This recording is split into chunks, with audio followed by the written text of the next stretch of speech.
why did you decide to specialize in environmental engineering? While I was studying, everybody was choosing to go for structural engineering. Okay. I felt that it's very saturated. Okay. There's too many people who are focusing on high-rise buildings or seismic control buildings. So I was like, I want to do something different, Okay. which is going to define my niche in an altogether different fraternity. We had irrigation teacher. He's very famous. He Okay. works in government. I won't name his name. So he used to get very agitated. He enters the classroom without a book. He sits Okay. on the table and nobody was allowed to open a single note. We had to listen to him for 2 hours and there was nothing that was related to lecture. I think it's getting Last worse year's now. wedding. I've Yes. heard even their alumni, they're not getting jobs anymore. Like UT used to be an industry name. It It used to be a was. giant, but it's not anymore.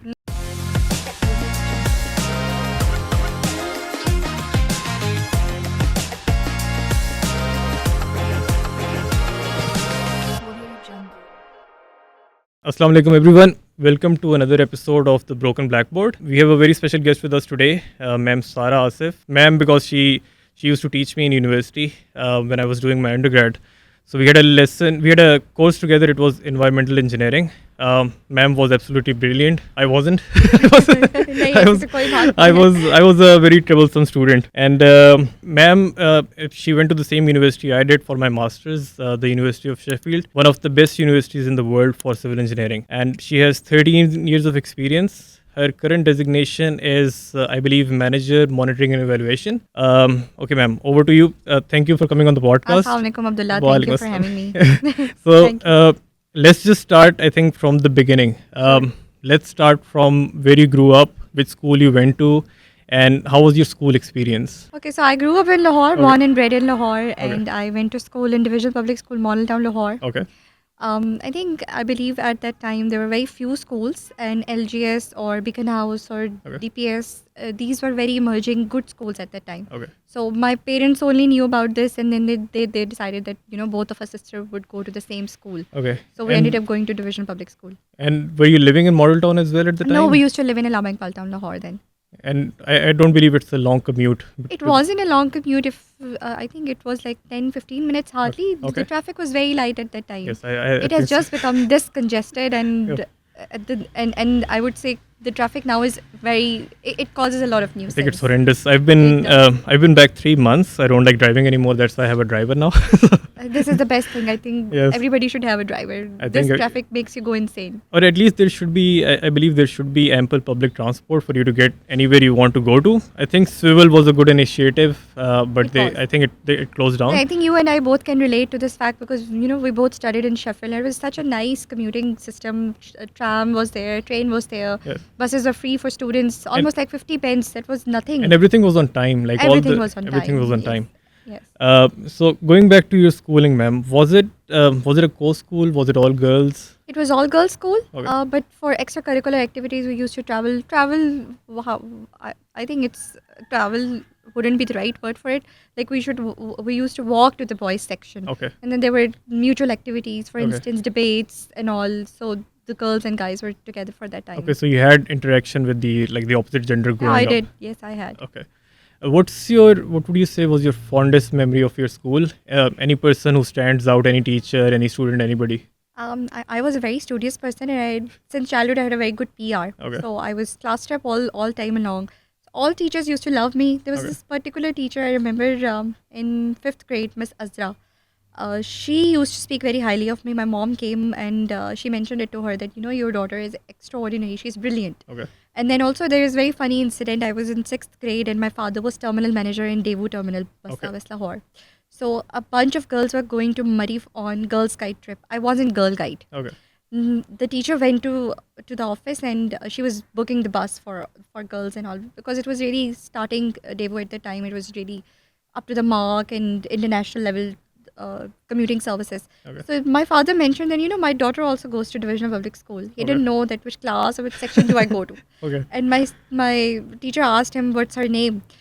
My father mentioned my name. She said, "Oh, you are Sarah's father." Okay. So my father was recognized as my father at the age of like 10 or 11 when I Okay. was in 6th grade. He So must have been very proud. yeah, he was Okay. proud of me, and I was also proud of myself. So that teacher, I think she was all the time very kind till I graduated from school, matriculation. Okay. And she's no more, and I really hope that she's sitting in the heavens above in a very good place. Hopefully, hopefully.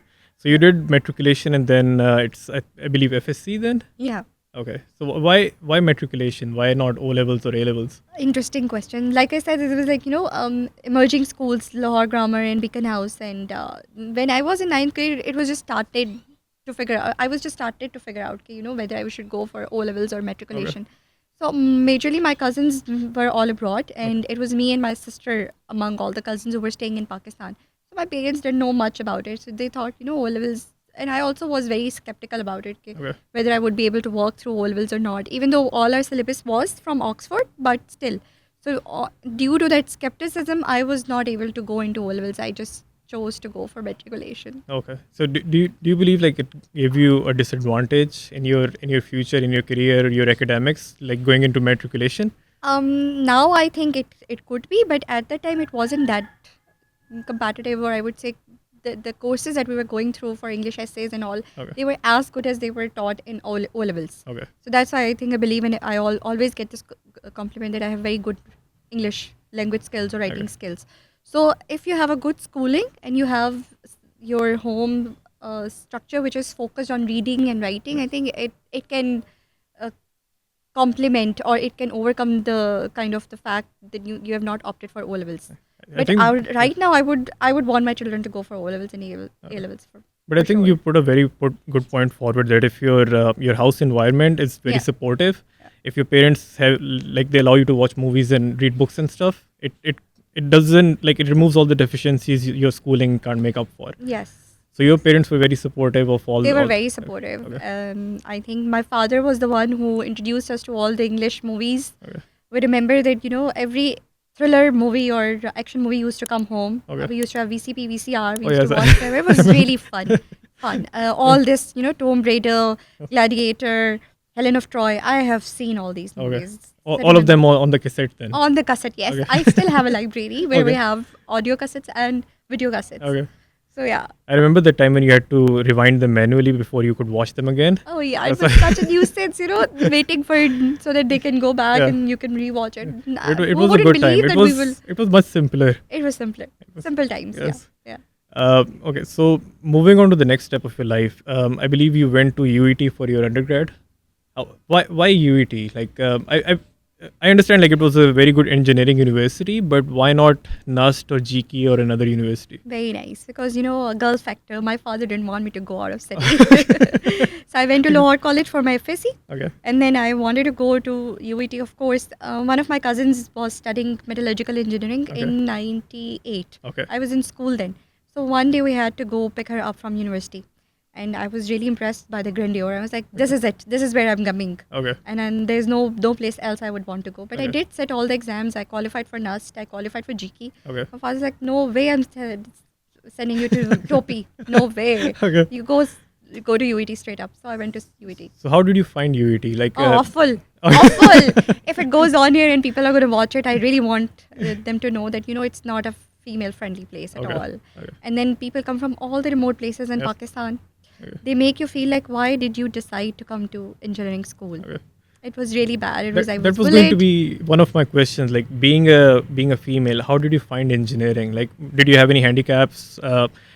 If you were a male, would things have been different for you? Yeah, I think definitely because when entering into a massive university like University of Engineering and Technology, where all the people are coming from the remotest of the areas of Pakistan, they are not familiarized with the fact that females could be part of engineering schools as Okay. well, and they Okay. could be as brilliant as they are. Okay. So it was one of the difficulties which made me feel like if I were a man, this hindrance wouldn't be in the path of my success. Okay. Among the class of 250, you're only 13 girls Oh, standing okay. up for yourself, Okay. talking to a teacher, even walking into the classroom with your being. It was very difficult. Okay. And then on the top of it, getting bullied every day. I remember I used to get bullied because I was tan. So people used to come and offer me Fair and Lovely. Okay. Have you ever tried it? If I were this person at the time, I would have asked them to use the that on themselves. Yeah, but It's very surprising for a experience. like university level, the bullying going on. Did the administration do nothing about Yeah, it? we didn't complain. Okay. I was like, why bother? I used to go home. Once I went home and I was crying on top of my lungs. And my Okay. father was like, when you go into the street, dogs bark. Okay. Don't bother. Yeah. Focus on yourself. Yeah. I did. I acted I on think his that's advice. good advice for a country like Pakistan. I believe we have a lot, like we have a long way to go. The people, they need to be groomed properly. Yeah, How to they talk to like the opposite gender. Yeah. Yeah. So like going back to the bullying, was it only from the students? Did you feel any hostility from the teachers as well? Yeah, yes. Oh, I don't want to name names, but there was this particular teacher. He used to ask students that, if these girls come very well dressed and full of style, what are they doing? How are they going to study? Like, what is it? Yeah. How do we look? It is not defining how we perform in the studies. So that was one thing. And then also the funny situations I don't want to tell on air because there were stories where teachers used to propose girls. Oh, okay. So these are all part of the student life as well. I think it's like this is only I think an Asian problem. I've heard from a lot of people. It doesn't happen in Western universities. You've been to Sheffield. Yeah. Like it's very different. People are treated as people and not as As gender. yes. So I believe that's one of the problems we have to Also, solve. there was this funny thing I remember. We had education teacher. He's very famous. He Okay. works in government. I won't name his name. So he used to get very agitated. He enters the classroom without a book. He sits Okay. on the table, and nobody was allowed to open a single notebook. Okay. We had to listen to him for 2 hours, and there was nothing that was related to lecture. Okay. So funny things happen, and you have to cope with it. So if you were given like a redo, would you choose UET again? No, I would never choose UAT again. What in your opinion is a very good engineering university right now in Pakistan? I believe NUST is doing really well. Okay. NUST has been able to reach to that point which we can relate to the international level. Okay. I don't know how university UET is right now because I'm now not been to university, even not on the alumni events. Okay. Also, I think UET also has to match up with a lot of ranking. Okay. We are lacking behind. And I think it's getting NUST is worse better. now. It I've is. heard even their alumni, they're not getting jobs anymore. Like UET used to be an industry name. It It used to be a was. giant, but it's not anymore. No, because there are so many other private and better institutes now. Take it to the next question. We're done with UET. Let's go towards Sheffield. And why did you decide to specialize in environmental engineering? Okay, so while I was studying, everybody was choosing to go for structural engineering. Okay. I felt that it's very saturated. Okay. There's too many people who are focusing on high-rise buildings or seismic control buildings. So I was like, I want to do something different, Okay. which is going to define my niche in an altogether different fraternity. Okay. So, and also it was really emerging. Interestingly, my Khala and Khalu both are doctors and they're both in US Okay. since 1971. My Khala wanted me to become a doctor Okay. and I did not opt for it because I thought, it will be too much studying. I can't sit all the time FCPS and then USMLE and and the exams go on and on. So I decided to go for engineering. Okay. So after my engineering graduation happened, my cousins discussed with me that if you didn't opt for medicine, it's fine. It's climate and environment that is going to be emerging now. So Okay. try doing something in that. Okay. So I explored and I was excited. Then I don't have to go for further difficult mathematical Okay. or structural things. So I decided that I'll do my master's in environmental engineering or environmental management. Okay. And luckily, I happened to land this course in University of Sheffield. Okay. It was environmental management of urban land and water. So I opted and I got in and I went to Sheffield. Okay. But when you were pursuing your masters, like, did you keep Pakistan in mind as well? Did you ever think you'll have to go back? And then Pakistan, obviously being a country that doesn't really focus on the environment, did you think like it would have enough scope in Pakistan? Staying in Pakistan was never in my plan. Okay. I don't know how I have stayed this far for a decade now. I think maybe it's the stars which are not aligning yet in my favor.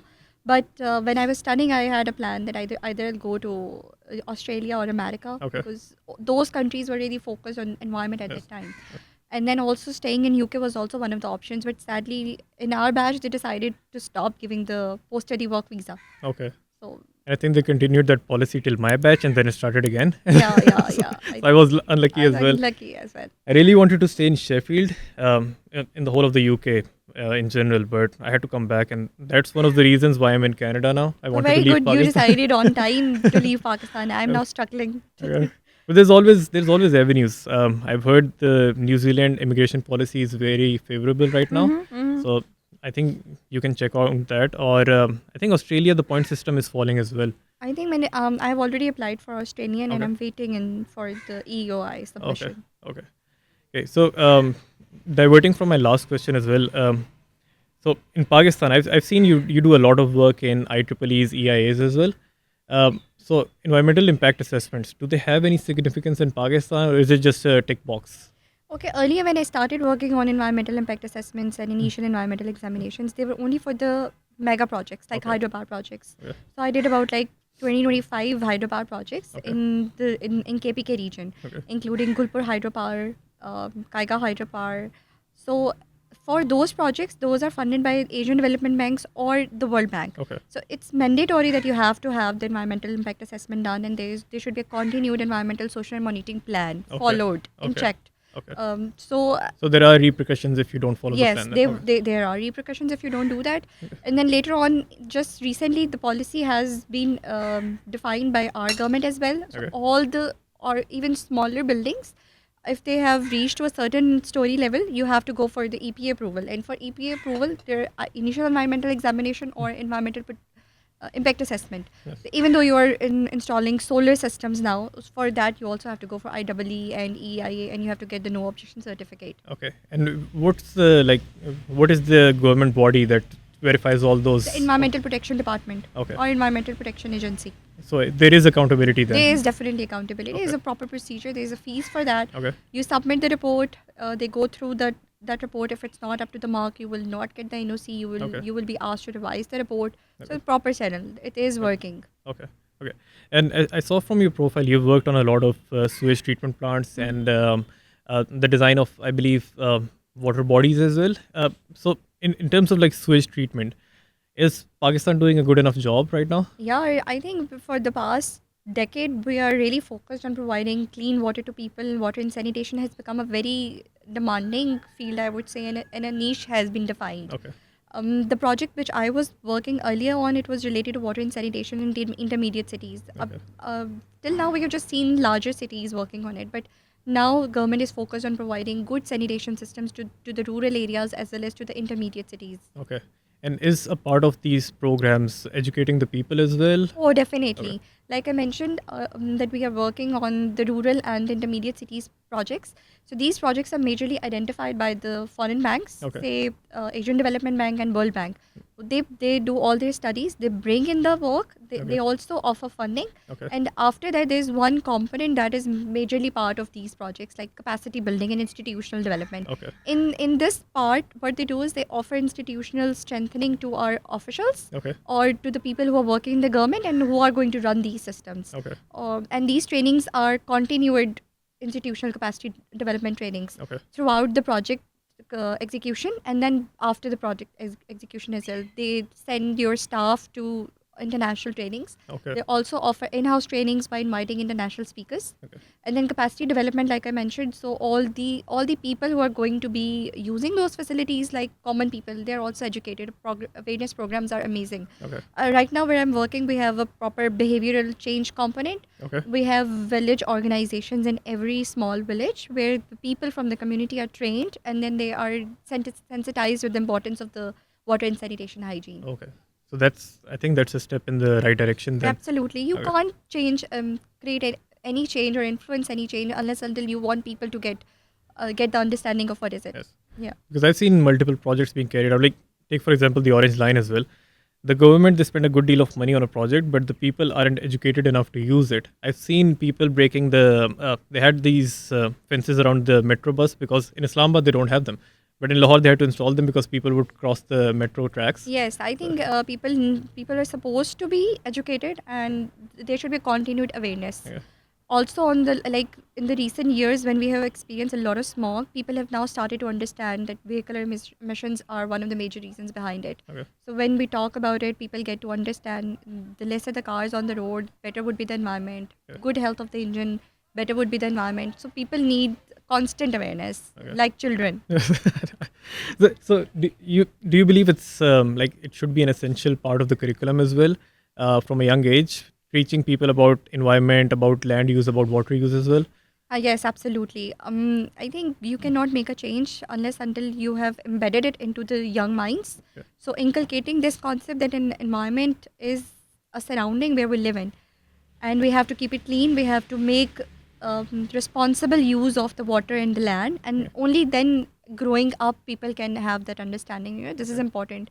Like I remember this particular hadith that do not waste the water. Your tap shouldn't be running. Yes. So telling people through the religion as well. Our religion is also very beautiful. When It is, but people misuse it a lot. yeah, they do misuse it. So the environment, the land, and the water, these things they are very important. If children are going to have this understanding, they would come home. They would also tell their parents, don't waste water, don't throw the rubbish outside. Yes. So I think it's important. But do you think it is necessary? But is it possible in a country as big as Pakistan with the population about 270 million people?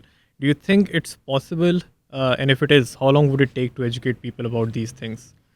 I don't think so. There is any particular timeline where we can educate people. Okay. It is a continuous process. Okay. The learning continues till you die. It is.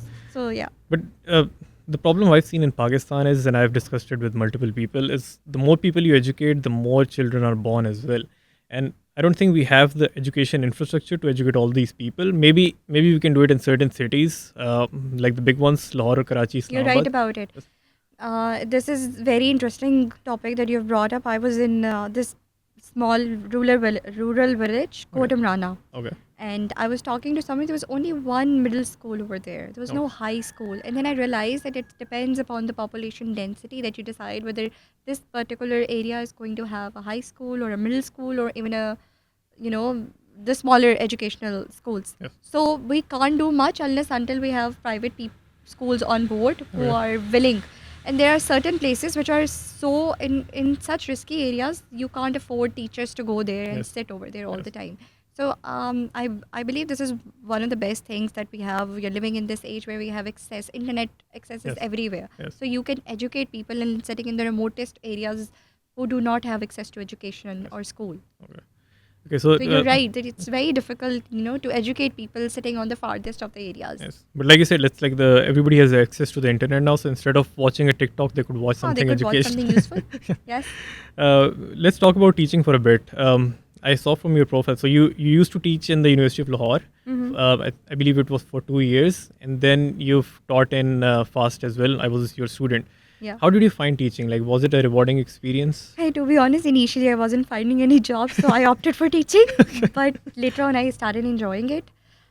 Rewarding in a sense that, not all students are of the same caliber. It's Yeah. very difficult to teach a class of 40 and expecting the same result from them. Okay. Somebody are going to be brilliant, some are going to be like, below the passing line. Yes. You have to be compassionate and empathetic enough to understand that not everybody has a knack for engineering. Yes. And often at times it was challenging, and I used to call parents and tell them that, your child is better in something else. Please don't do this to this. And To did him or they listen or? Hardly, but I've seen those students coming out, graduating on on the brink of it, Okay. and then doing great in the other fields. Okay. So it's not necessary that if you can't be an engineer, then life would end. It wouldn't. Maybe Okay. it would just begin after graduation. Yes. So rewarding, definitely. Like, you are sitting here and Yes. you are interviewing me. It's actually an honor, and for me, I'm proud of you. You did really well. Thank you. Also, wherever I go, students are there, good sitting at the good positions, and they acknowledge you that you taught them, Yes. and they respect you. So definitely. I think it's a very big thing to be a teacher. Not everybody can teach. Not everybody has the patience and the capacity to teach. So I think it's an honor for me that you came on my podcast. Thank you so much.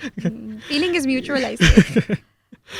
So the problems you talked about, like parents not having, like parents pushing their children into specific fields. Do you think our educational institutions also have a part to play in that? Like when you're admitting students into your institution, do you think there should be maybe a psychological department that verifies that maybe that student isn't made up for engineering or for medical or stuff Well, like that? definitely, I would say the counseling systems at the schools should be so apt that they would be able to understand and identify the students. Even in the class, I think psychology should be a subject where a teacher should come inside and observe students who is good for what, and then they should be guided accordingly. Okay. We don't have this counseling system at Yes. school.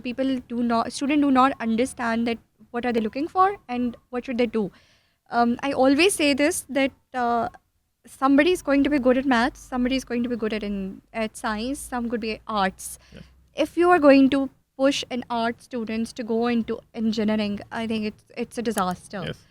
He's not even understanding maths, and you're asking him to go there. Okay. So the counseling and the psychological systems that can help students, I think they should be a must. Okay. And even if students are feeling any difficulty, there's always an option. You can go talk to the teacher. You can talk to the parents. Parents also need to be understanding in this. Yes, I believe so. But I think that's sort of a culture problem more than anything else. Like it's everybody cares about the society, about what your kid is doing, and not how good he's doing, but what he's doing. What he's doing. So I believe it's a culture problem. It's going to take generations to solve.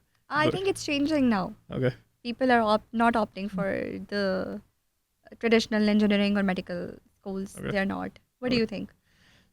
I think it's still the same. I think It is? everybody wants maybe a doctor or an engineer for their daughter or son. So it's I think it's going to stay the same for yeah. a long time, because I've seen a lot of people pursue other disciplines like arts, for example. Mm-hmm. I've seen so many people who are good in arts, but when they try to pursue it, they get pushed back from their families Yeah, you know. because musicians and artists are not musicians say seen they're not, because it's a myth that they are not going to earn well. Yes.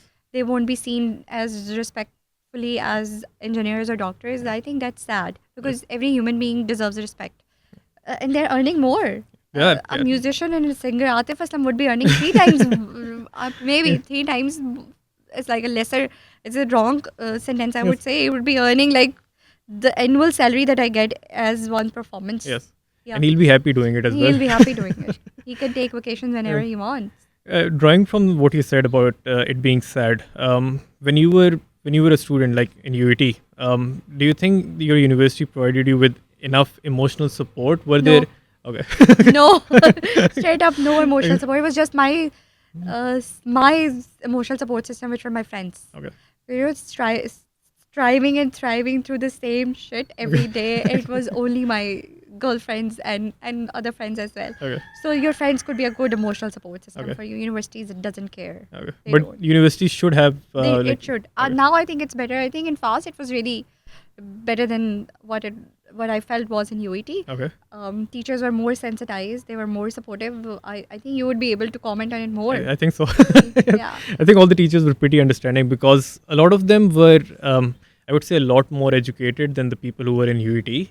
I don't think your degree defines everything. I think who you are as a person is much more important. It does. It is everything. Yes, and the people who taught me in FAST, like you yourself included, those were, I would say, those were well-rounded human beings rather than good academic people. So it was very good. It was a very good experience for me. Coincidentally- I when I was studying, I decided if I ever be a teacher, I am never going to be like these teachers who would pay any attention to the mental health of the student. Yes. Okay. Do you ever think about going back to teaching? Maybe later on in life, Okay. I would. Okay. Yeah. Like, would you be interested if you do pursue a PhD? Would you be interested in being a TA, an RA? Yeah, and okay. then that's not an issue. I think that would be a good uh, time for me to maybe polish my other teaching skills more Okay. and be indulgent into teaching assistants or research analysts. So Okay. yeah, why not? Okay.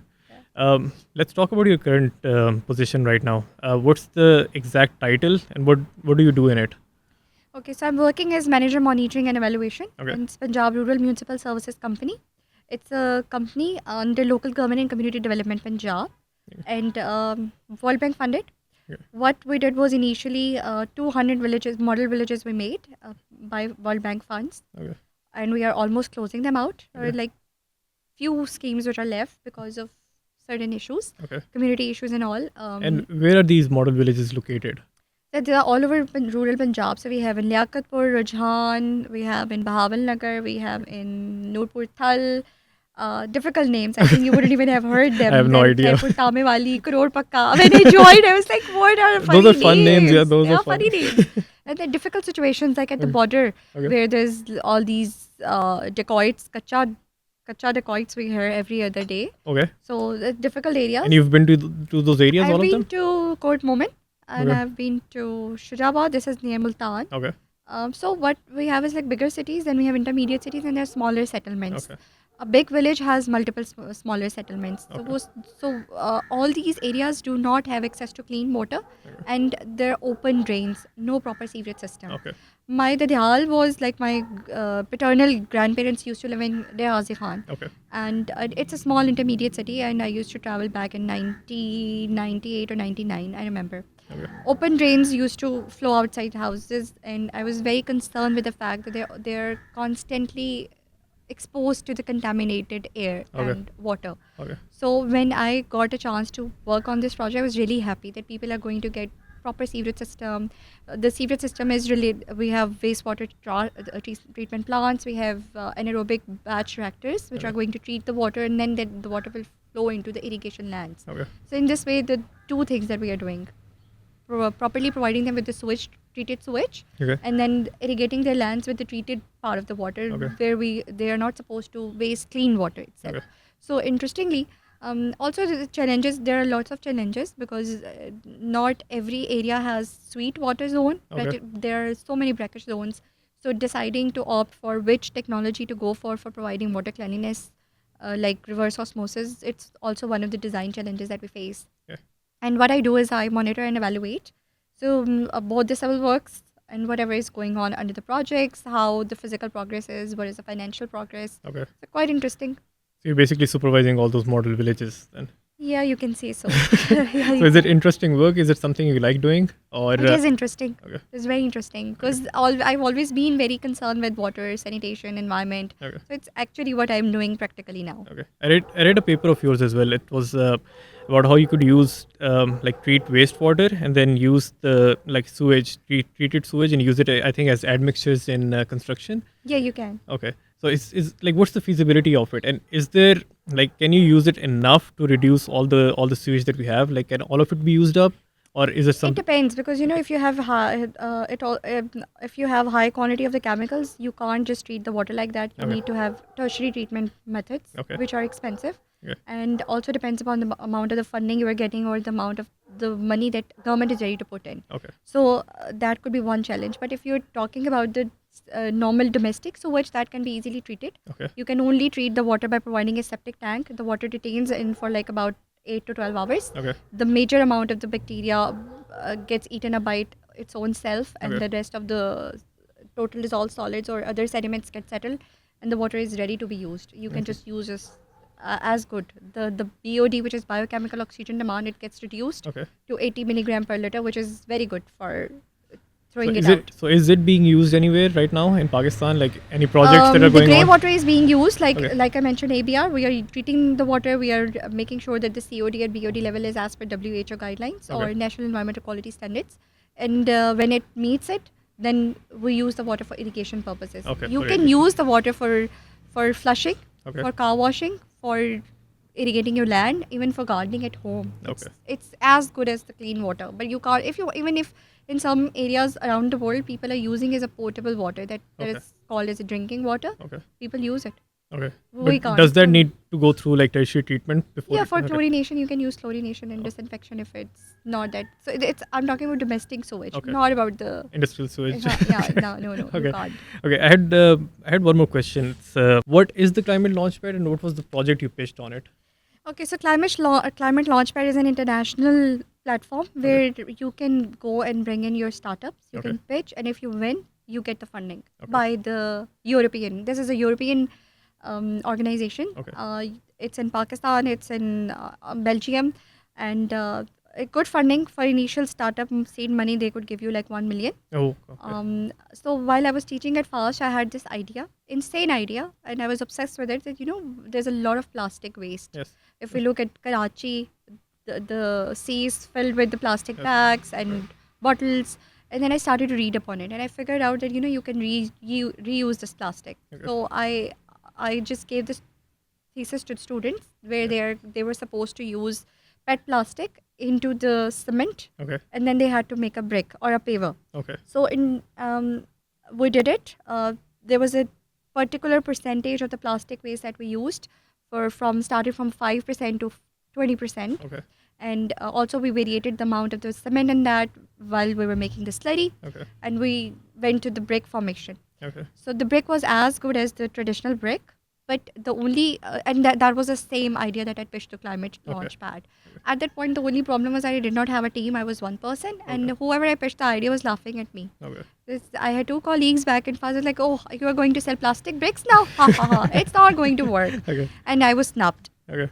But I made it to top 5 finalists of Climate Launchpad. Okay. Unfortunately, due to the non-availability of the team members and not enough capital at the time to create my own bricks, I wasn't able to reach to the top one. But did you approach anybody else, like any any venture capitalists, any funding? I did mention it to somebody, Okay. and I would want to tell you that woman was doing.